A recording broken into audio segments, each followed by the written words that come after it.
Yeah, I think whenever you're ready, you can start. So should we start, Dr. Xiong?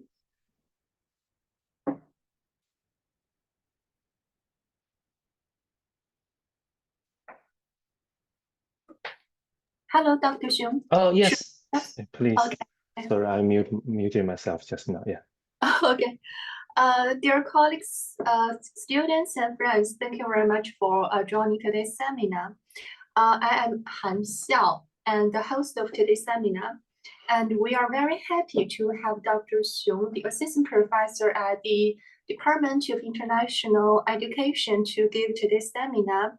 Dr. Xiong's research interests include international higher education, indigenous and ethnic minority education, higher education policy and management, higher education for sustainability, faculty professional development, and liberal arts education. His research has been widely published in international peer-reviewed journals, including but not confined to interactive learning environment, higher education policy, studies in educational evaluation, and Asian Pacific Education Review. So we are very excited to have today's seminar. Without further ado, I want to give the time to Dr. Xiong for his sharing today. So Dr. Xiong, please.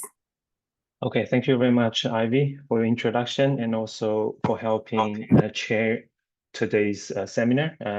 Before beginning, I also want to thank Emily for organizing today's seminar and also doing all the promotion things.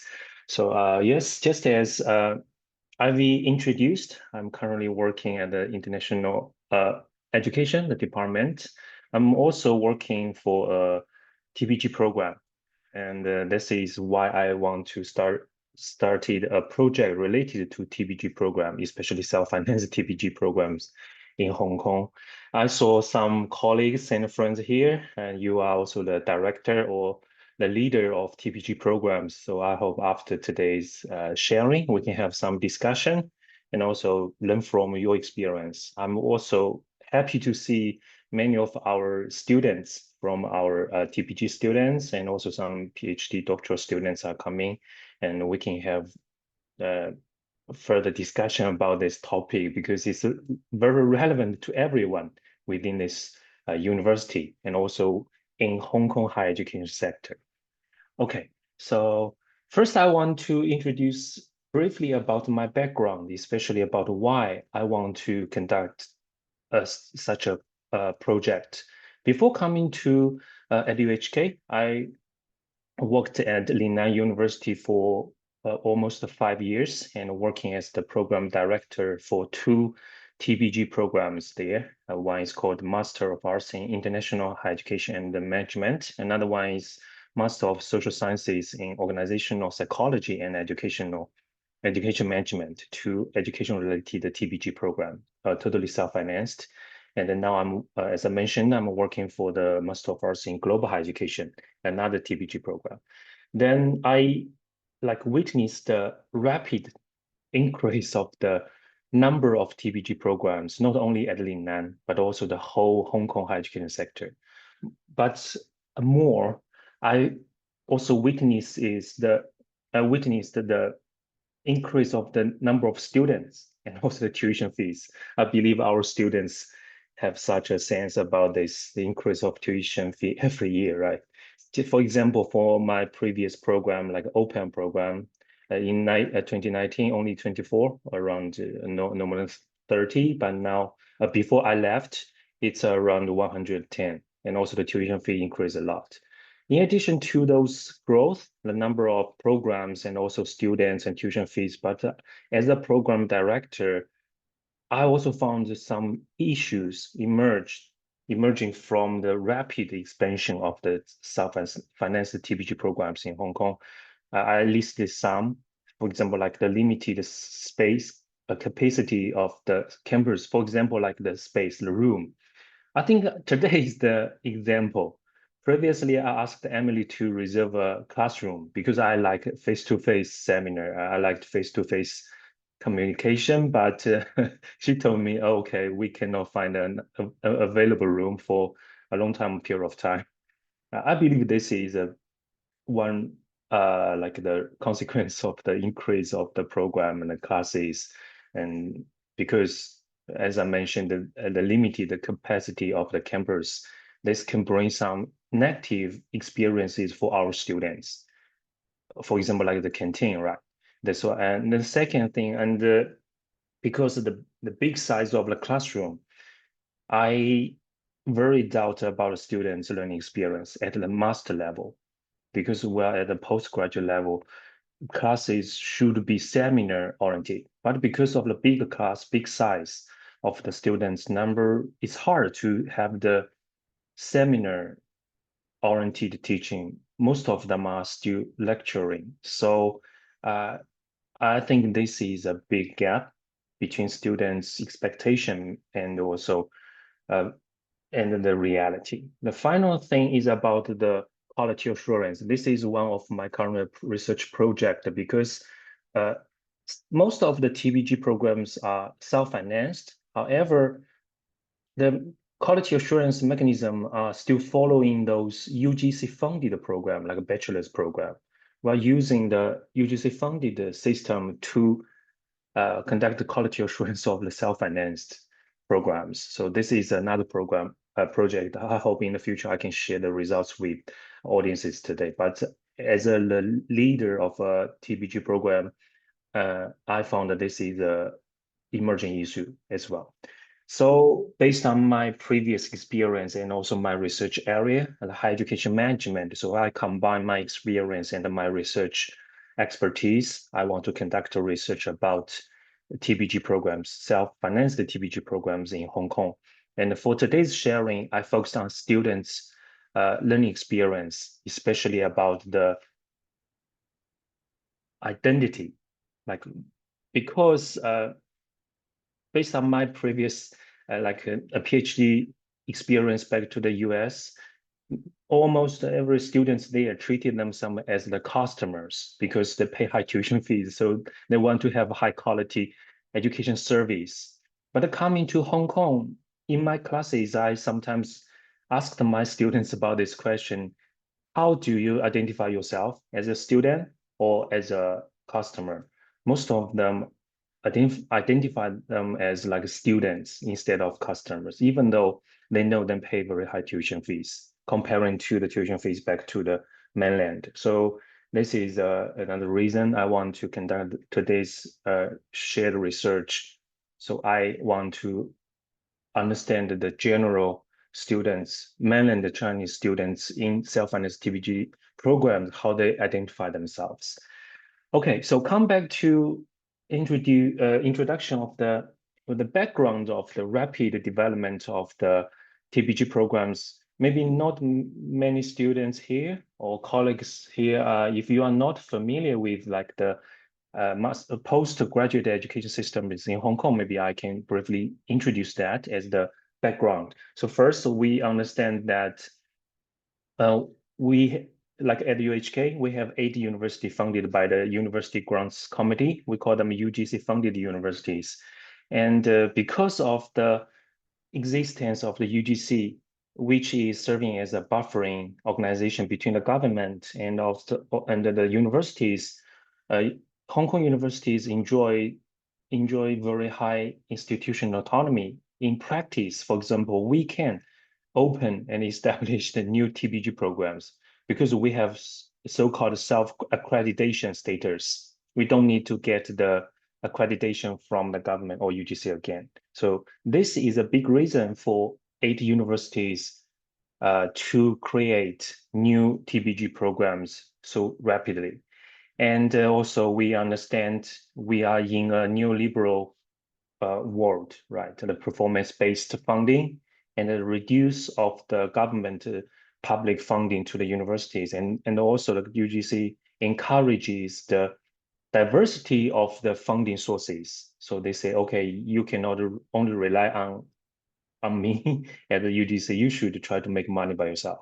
So self-financed programs is a very important channel for them. And this is why self-financed programs becoming more and more popular now. And yes, in Hong Kong, we have two types of the postgraduate programs. One is TPG, as the key topic for today. It's most are self-financed, most are one-year program, and it's very market-driven. Then you can see this from the name of those new self-financed TPG programs. Just like my previous program, like International Higher Education and Management, it's like a interdisciplinary program combining education and management. Another one is more interdisciplinary organizational psychology and education management. So we are focusing on the market to see what is the hottest trend. Then we establish such program. For example, I believe you can see a lot of TPG program related to AI right now, and also like a smart city, which are the priorities of the Hong Kong government. And taught postgraduate, the TPG programs are, as I mentioned, mostly self-financed, but actually UGC also fund some TPG programs, but it's only for particular professionals, like the teachers and also like lawyers, but a very small number of TPG programs are funded by UGC. Most of them are self-financed. Comparing to TPG, and we also have the RPG, which is more research-oriented, and the most UGC funded, and the students starting in these like two-year program aiming to continue the study to the PhD programs and the more traditional disciplines. For today, we focus on the taught postgraduate program, the TPG program.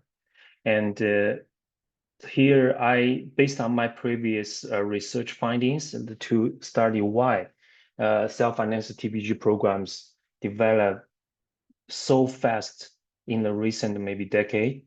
And this is like a brief summary of the reasons. So I have briefly mentioned that this is the UGC's encouragement to diversify the revenue, the revenue sources, and also UGC encourages 8 universities to have the non-government and the self-financed to play an important role in those non-government self-financed programs, because these programs will pay very high overhead to the university, which means you have like from 35% to 40%. It depends on the specific situation of individual universities. You have to get like almost half of the student tuition fees to the university as the overhead. And also if you make money, you are give more. So that's why universities like the self-financed TPG program a lot, because it is really the cash cow for them. And for the market, so first, because Hong Kong has a very high reputation related to ranking, we understand we have like 5 universities, top 10 in QS ranking in top 100, and the traditional reputation, especially in Mainland. So it's a very big attraction. And also the autonomy, as I mentioned at the beginning, 8 universities, we have the self-accreditation status, which means we can establish and operate our self-financed programs depending on the decision at the university level. We do not need to go to the UGC, don't need to go to the QAC, Quality Assurance Council. So this can simplify the process so much. So this is another big reason from the institution and also the market. Another big reason is the promising market in Mainland China. I saw many of today's audiences are our Mainland students. You understand this, right?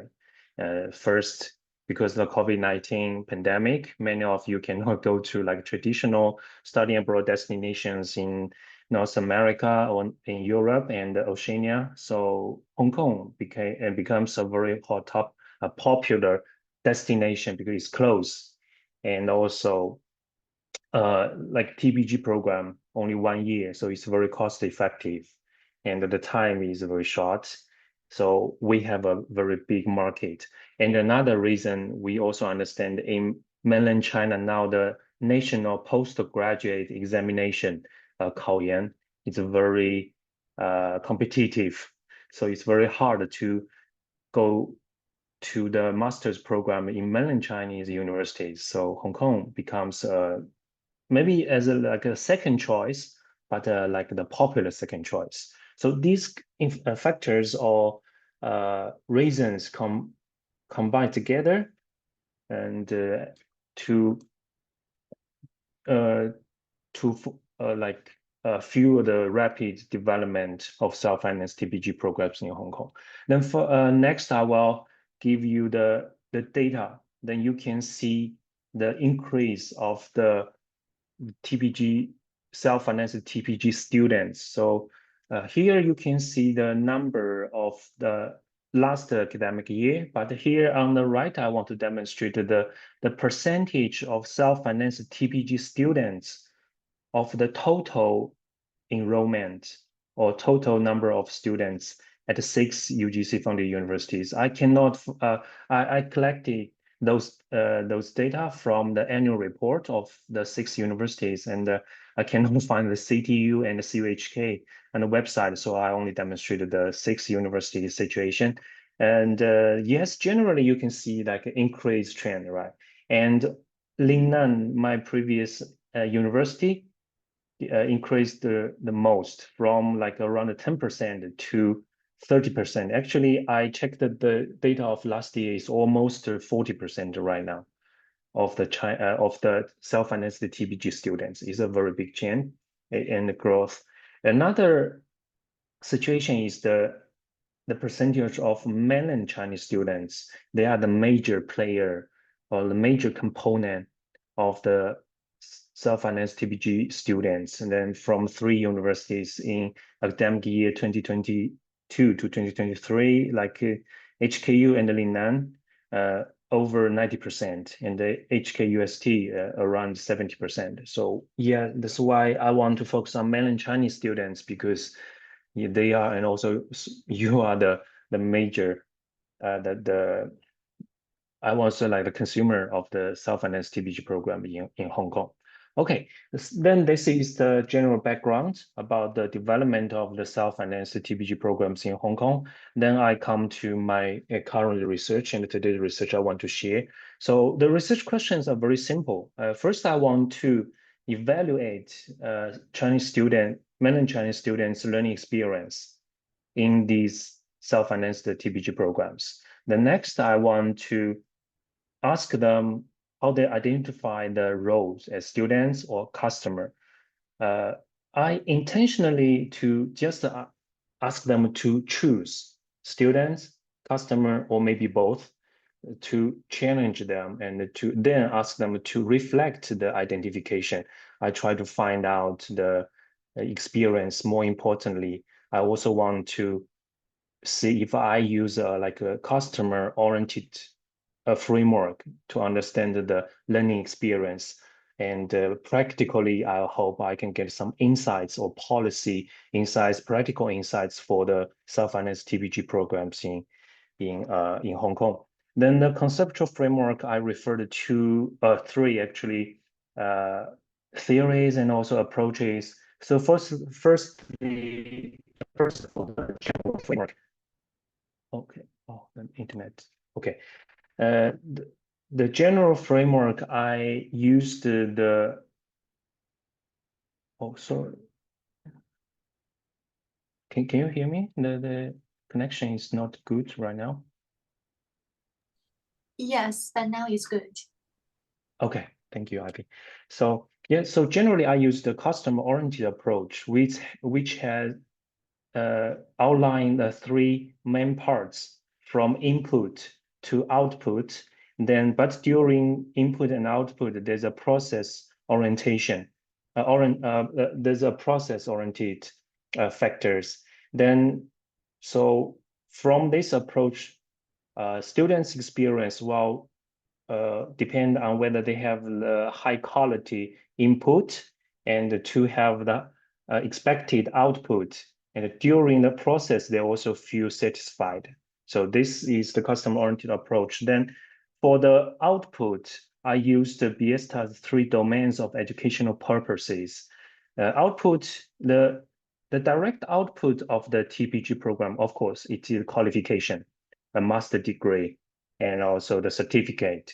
But based on BSTA's 3 domains of educational purposes, they also have the values gained from the learning experience, which is socialization, to become a member of the society, and also to know the norms, and to value the cultures based on the learning experience. And finally is the subjectification. It's more about empowerment. So based on the learning experience in these self-financed TPG programs, I hope students can look beyond the master's degree, go beyond the qualification to think about how to be a good person, to realize the personal purposes, not only to get a degree.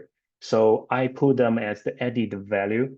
And the process, I use Archer's 4 models reflexivity to see, based on my research question, I asked the students how they identify themselves between student and customer, then to see how they reflect on the identity, and using 4 models. So later, communicative means the reflectivity happening between the communication between you and the peers and the teachers. Autonomous, more about your experience. You learn from your experience. And the meta-reflexive reflectivity, which means you go beyond the superficial understanding to rethink your identity. Just like I hope this is the highest level to push our student to think about identity as student or customer. The final one is fractured, which means students reflect on the learning experience based on some negative experience, based on the gap between the expectation and reality. So these are the 4 models of reflectivity. Then in this research, I used a survey and interview. So the research team received around more than 300 respondents, and we used 303 valid responses to do the quantitative analysis, but it's only for the descriptive analysis. And after that, in the survey, we invited those respondents to see whether they want to talk further about the experience. So finally, 17 respondents joined the interview, and on the right, and then you can see the situation, the demographic background of all these interviewees. Okay, so next I will introduce briefly about the research findings. Here I want to say, today I only share some key findings, but actually in this project we have many other interesting findings. Now this paper is under review and revision. I hope after the publishing, I can share the paper with you, and you can learn more about the other findings. Okay, so the first findings to the first question: how do mainland Chinese students evaluate the learning experience in the self-financed TPG programs? So most of them have had a very positive learning experience there. And then based on the figure, then you can see generally very satisfied. It takes a very big part, and also very satisfied, more than 20%. And we also ask them very specific reasons. Then you can see that also they feel very satisfied. Then based on the interviews, we found the satisfaction came from two big reasons. The first one is that the value of the degrees obtained from the self-finance TBGs programs in Hong Kong is relatively high, and then they can use them for further degree or job market back to mainland or in Hong Kong. Another thing I mentioned is the cost effectiveness, which means only 1 year, and comparing to like the US or UK, the tuition fees is not that high. In this sense, they feel okay. It's not that expensive, so I feel it's a good deal. So they feel satisfied. And but when we analyze the specific evaluation of the learning experience of the four elements or components aspects, then we found a lot of like a neutral students. They chose neutral, the green area, the gray area in the bars. You can see it's actually relatively a big portion. From that, we found the uncertainty of those respondents about the learning experience in those self-financed TBG programs. We found that maybe they don't feel confident about if they feel satisfied or not. And we found this is evident in our interviews. Then we found that only 6 interviewees were very confident, say, okay, my experience in the self-finance TBG programs are so good, are so positive. Many other like interviewees, they use some words like generally, basically, relatively to describe the satisfaction. Then we think, okay, maybe they are not very satisfied, but to some reason they choose say, okay, I'm satisfied. Then based on that, we ask our interviewees to say, okay, did you met some unsatisfaction during your study? Then they shared a lot. And based on the coding and also summarizing of the data, we found they don't feel good about the curriculum, the content of the course. And another thing, they mentioned a lot about the performance of the course instructor. So generally speaking, based on the direct code here about the curriculum and content, many interviewees mentioned what they learned, they found is not expected at the beginning, and they think it may be not relevant to the future job market. And then they think self-finance TBG program, the TBG programs are very practical oriented, but they learned a lot of theories, not very practical. So they feel, okay, maybe not relevant to job. And then the next thing is about the course instructor. Actually, this is also resonating with my findings of another project about the quality assurance of self-finance TBG programs, is that because, for example, I believe some of colleagues here, we are UGC funded faculty members. So essentially, actually, we are not fully supported to teach those non-UGC programs, right? So at UHK, for other universities, they have different maybe system, but not unified or standardized. So this bring a lot of problem for the self-financed programs because the dedication of those instructors. Just like my previous working experience at the Lingnan University, we are totally self-financed. However, our evaluation is based on the UGC-funded staff members. So you can see the mismatch between the situation in the situation. So that's why there's a very high turnover.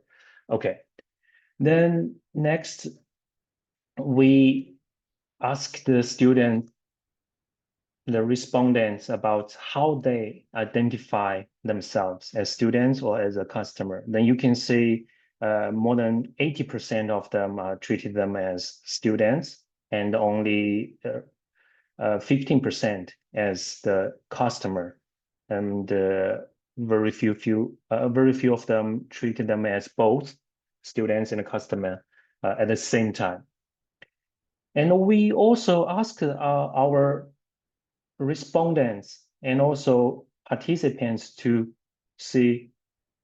Okay, so here, sorry, I am too fast.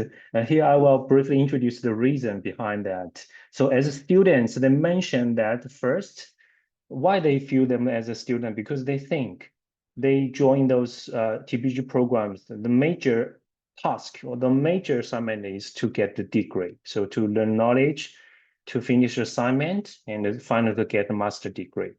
So I still remember one interviewee mentioned she thought it is a waste of time to treat themselves as a customer, because if they are the customer, they give a lot of suggestions for the improvement of the program, but this program is only 1 year, so they cannot enjoy the improvement of this program because they will graduate only in 1 year. So they think, okay, I don't need to bother to think as a customer, just learn knowledge, get a master degree to then go to job market. And the next thing, two interviewees reflected on the impact of the Confucian and also the Chinese traditional education system or the tradition on the self-identification, because they think just like the mainland classrooms, teacher has this authority. And in the classroom, they are students. They have to listen to the teachers. They have to listen to the program leaders, and they are like the teachers, the students. So in this way, they are influenced by this tradition. I think this, I also found this in my previous experience in my class when I asked my students about this question. And also because I also originally come from the mainland, and I can resonate with these ideas or argument as well. And then we asked those respondents and also our interviewees to see whether they changed the primary role during the study. And indeed, yes, some of indicated that they have a change. And so here is the data. And I want to share about the interviews. 7 interviewees mentioned they changed the primary role from a student to a customer. So the reason behind that, our study found that 2 big reasons. So the first reason is the influence by the teachers and the peers. I interviewed one of my previous students, Adelina, and she mentioned because of me in my class, I asked her this question. I designed one activity about the student versus customer, and then they began to reflect on this topic. But also the second direct quote from the second direct quote, you can see some interviewees interact with especially local students, local classmates. They have very different mentality about students and a customer. Then they also begin to reflect on their own identity as students or a customer. So this actually is based on Archer's reflexivity. This is the communicative reflexivity. Based on interactions and with others, then they have such a reflection. The second thing, the reason is the negative experience. I think this is easy to understand because they found the gap between expectation and the reality. Then they reflect on the value of the tuition fees, whether it is worth or not. So this is the reflectivity, the fractured reflexivity. Okay, then these two are the major reasons behind the change from students to customer. And then the final part. So as the discussion part, as I just mentioned, I only shared the key findings to the 2 research questions. Based on that, I have some discussion. So yes, we found that most of the mainland Chinese students feel satisfied with the learning experience in self-finance TBG programs because of the qualification purpose is the major focus. They try to get the degree for job market, so they don't care a lot about other like customer related experience. And based on the Archer's reflexivity through internal conversation, like this mainland Chinese students, they have some reflections on the self-identity. And based on the, in our interviews, we identify the major modes of the reflexivity, which is communicative with the student, with the classmates, peers, and also the teachers, and also the fractured reflexivity because of the negative experience in the studies. Then they begin to reflect on the identity as students or customer. So I was very happy to see in our interviews at the final part, I asked them, do you have anything to share which are not covered in our interviews? And they shared that more about they learn or they gained a lot, not related to qualification, not related to the degree, but about the self-fulfillment, about the international outlook, international experience in Hong Kong, and the interactions with different people from different countries, backgrounds, and the cultures. So those things make them feel as a fulfillment in the study. So here I would say this comes to the more high level of the reflexivity about autonomous, and some of them also begin to reflect on whether the Confucian traditions or education practices in mainland China. So these things I found is very worthwhile for me as a researcher to conduct this study, and also to see the students can have such high quality experience. But I want to say still I found a lot of problems or gaps between the expectation, and from the program leaders perspective, I think we have a lot of to do, especially about the quality assurance. Simply to see we cannot take advantage of our students as cash cows. This is the basic principle. Maybe senior management, they have their own consideration, but as the instructors, program leaders, we should take care of our students well, and to help them to gain a very richful learning experience in those self-finance TBG programs. Okay, so that's my sharing. And yes, I think we have around 20 minutes, and I welcome questions and the discussion, the sharing. If you want to have a further discussion, feel free to write me email. And I hope I can get this paper published soon, then I can share it with everyone. Thank you.